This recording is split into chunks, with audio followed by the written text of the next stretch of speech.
अगली खबर का रुख करेंगे। आज दिल्ली में अमित शाह के साथ महायुति के घटक दलों की बैठक होगी। इस बैठक में मुख्यमंत्री एकनाथ शिंदे, उप मुख्यमंत्री देवेंद्र फडणवीस और अजीत पवार शामिल होंगे। महाराष्ट्र विधानसभा चुनाव के लिए महायुति के घटक दलों ने पहली लिस्ट जारी कर दी है, लेकिन कुछ सीटों पर अभी फैसला नहीं हुआ है।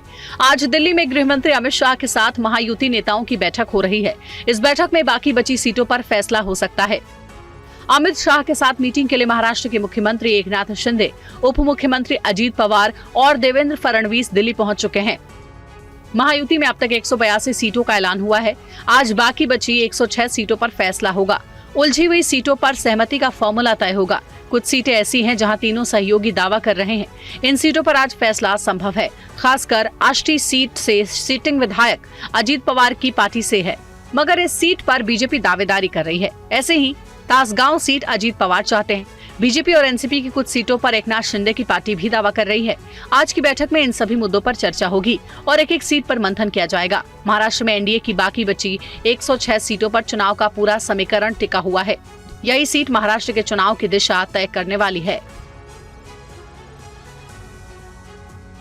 और महाराष्ट्र में महाविकास आघाड़ी में सीट शेयरिंग का फॉर्मूला तय हो गया है। कांग्रेस, शिवसेना और एनसीपी के बीच 85 सीटों पर चुनाव लड़ने का ऐलान किया गया है, मगर अब भी 15 सीटों पर खींचतान जारी है।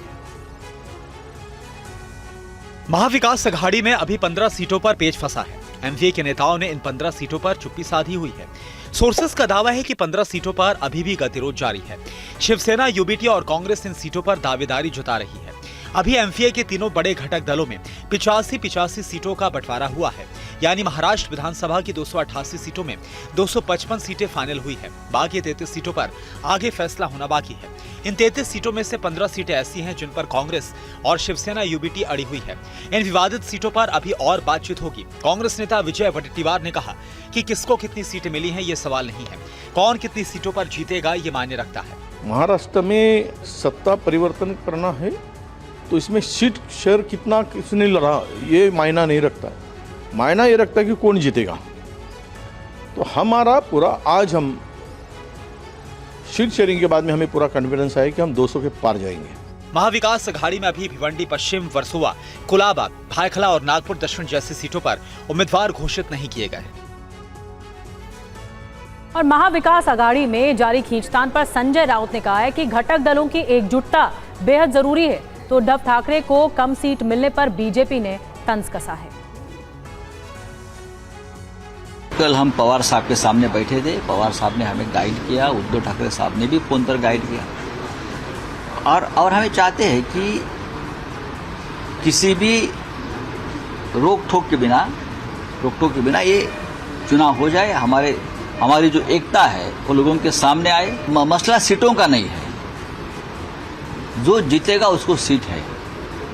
कौन कितनी सीटें लड़ रही है ये फॉर्मूला नहीं है। फॉर्मूला की बात मत करिए आप। उद्धव जी अब शायद सोच रहे होंगे हजारों ख्वाहिशें ऐसी कि हर ख्वाहिश पे दम निकले। बहुत निकले मेरे अरमान, फिर भी कम निकले।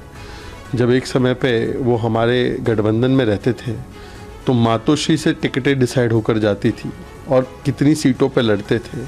आज ना मुख्यमंत्री चेहरा बनने के लिए उनको अनुमति दी गई है कांग्रेस और एनसीपी शरद पवार फैक्शन के द्वारा, ना उनको 100 सीटों से अधिक सीटें दी गई है। 85 सीट पर सिमट गए हैं और कांग्रेस पार्टी भी इंडी अलायंस में कच्चा नींबू बनती जा रही है। और वहीं महाराष्ट्र के सीएम एकनाथ शिंदे के सामने उद्धव ठाकरे ने केदार दिघे को उम्मीदवार बनाया है।